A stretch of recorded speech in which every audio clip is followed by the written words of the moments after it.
Welcome to George H. Smith's Excursions into Libertarian Thought, a production of Libertarianism.org and the Cato Institute. The Christian Theory of Property. In the previous chapter, I discussed Jean Meslier's defense of common property over private property. Although Meslier was an atheist who repudiated many of Christianity's metaphysical and ethical teachings, his position on property was in some respects curiously similar to that of traditional Christianity, especially as found in the writings of the Church Fathers, such as Ambrose, 340 to 397, and Augustine, 354 to 430. The theory of private property found in most classical liberal texts, such as John Locke's claim that we originally acquire ownership of a natural resource by mixing our labor with it, was not accepted by leading Christian theologians for many centuries. Contrary to Locke, according to whom private property is a natural right, Augustine and other Christians typically argued that private property is not sanctioned by the original natural law. Rather, it is a creation of government.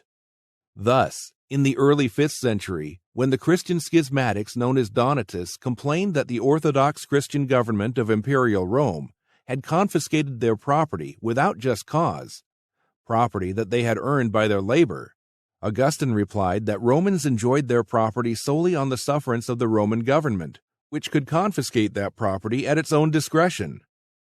Romans had rights in private property only because the government permitted it, so when it rescinded those rights, the victims had no legitimate complaint. According to Augustine, there is no such thing as a natural right to private property that a government has a duty to respect. To understand Augustine's position, we need to appreciate the standard Christian doctrine of original sin. Human nature before Adam's fall into sin, known as prelapsarian man, was perfect, having been created in God's image. It was only after Adam's fall into sin that human nature became vitiated with the evil and destructive tendencies, such as avarice, selfishness, and violence, that we know today. Thus, if the fall had never occurred, 3 institutions would have been unnecessary and would never have arisen: private property, government, and slavery. These institutions were instituted and sanctioned by God solely because of original sin. They were intended, as Augustine put it, as a punishment and remedy for sin. Every church father who wrote about property agreed with this position. Common property, not private property, would have been the rule in the idyllic Garden of Eden if Adam had never sinned, and if humans had remained in their pure prelapsarian condition. Prelapsarian man would not have been tainted with the acquisitive and violent tendencies of postlapsarian man, so the coercive institutions of private property, government, and slavery would have been unknown. According to Alexander J. Carlyle, a distinguished historian of medieval political thought, the Christian theory of property is the opposite of that of Locke, that private property is an institution of natural law and arises out of labor. To the fathers, the only natural condition is that of common ownership and individual use. The world was made for the common benefit of mankind, that all should receive from it what they require. They admit, however, that human nature being what it is, greedy, avaricious, and vicious, it is impossible for men to live normally under the condition of common ownership. This represents the more perfect way of life, and this principle was represented in the organization of the monastic life as it generally took shape. For mankind in general, some organization of ownership became necessary, and this was provided by the state and its laws, which have decided the conditions and limitations of ownership. Private property is therefore practically the creation of the state, and is defined, limited, and changed by the state. Christian theologians did not oppose private property, government, or slavery. On the contrary, these institutions were specifically mandated and authorized by God for corrupt human beings, even though they were not part of the original or primitive natural law. Charles H. McIlwain explained this point in his classic work, The Growth of Political Thought in the West. The corruption of man began with the fall, and that corruption, the inheritance of all the children of Adam, created for the human race the necessity for coercive law and other like institutions. To supply the need, God gave man the Mosaic Law, and sanctioned human laws and institutions necessary to curb the evils arising from avarice, violence, and other forms of vice. Coercive law is no part of man's original nature. It came as a corrective of conditions arising from man's fall from innocence. It is no branch of the law of nature, but it is nonetheless provided by the ordinance or sanction of God as a partial remedy for the consequences of that sin, and to this extent has a divine origin and a divine character. Its precepts must therefore be obeyed as a religious obligation. Wherefore ye must needs be in subjection, not only because of the wrath, but also for conscience sake. Romans 8.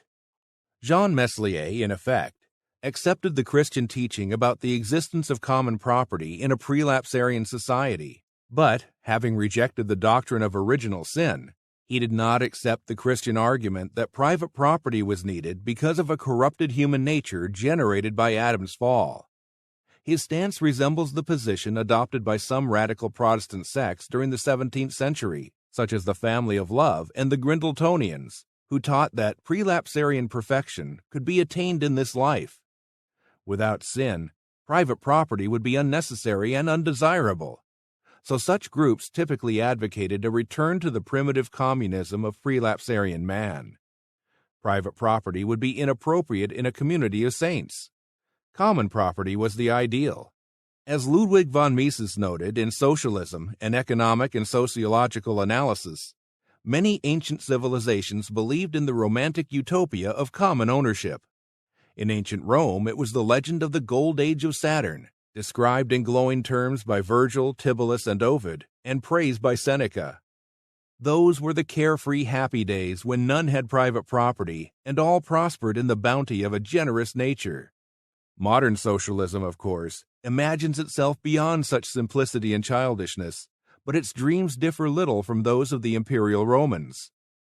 The early Christian conception of a golden age was profoundly influenced by the writings of the Roman philosopher Seneca, a leading Stoic. Christians took the sketchy account of the Garden of Eden in Genesis and fleshed it out with the more elaborate description of the golden age found in the letters of Seneca. Seneca, referring to men in the primitive golden age, wrote this: "What race of men could be luckier? Share and share alike they enjoyed nature. She saw to each and every man's requirements for survival like a parent. What it all amounted to was undisturbed possession of resources owned by the community. I can surely call that race of men one of the unparalleled riches, it being impossible to find a single pauper." Before avarice burst on the scene, which caused people to claim exclusive property in land and other goods, and to covet luxury items that were unnecessary to fulfill their real needs, scarcity, competition for resources, and violent conflicts were non-existent. The earth herself, untilled, was more productive, her yields being more than ample for the needs of peoples who did not raid each other. All was equally divided among people, living in complete harmony. The stronger had not yet started laying hands on the weaker. The avaricious person had not yet started hiding things away, to be hoarded for his own use, so shutting the next man off from actual necessities of life. Each cared as much for the other as about himself. Weapons were unused. Hands still unstained with human blood had directed their hostility exclusively against wild beasts. The early Christian view of property held sway for many centuries, though it was modified somewhat after the writings of Aristotle were rediscovered in the 12th century. When Thomas Aquinas, 1225 to 1274, having integrated many of Aristotle's ideas into his writings, discussed property, he treated it as a more natural institution than had many previous theologians. Nevertheless, Aquinas agreed that common ownership was the original condition of mankind, and this led him to argue that though the acquisition of property fulfills a natural need, such property, beyond what is needed for one's personal use, is legitimate only when devoted to the common good. Thus, we see how the prelapsarian notion of common property influenced Christian thinking about the proper uses of private property. Common property, though a thing of the past, remained an ideal in the Christian theory of private property. It served as a beacon indicating the proper use of privately owned wealth.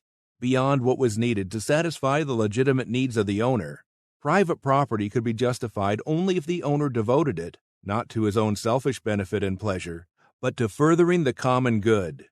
This was the original purpose of common property in prelapsarian society, after all. so the system of private property should emulate that function as much as possible. The traditional Christian theory of private property differed substantially from the theory embraced by most classical liberals and libertarians, whose approach may broadly be described as secular. The nature of those differences is the topic of the next chapter.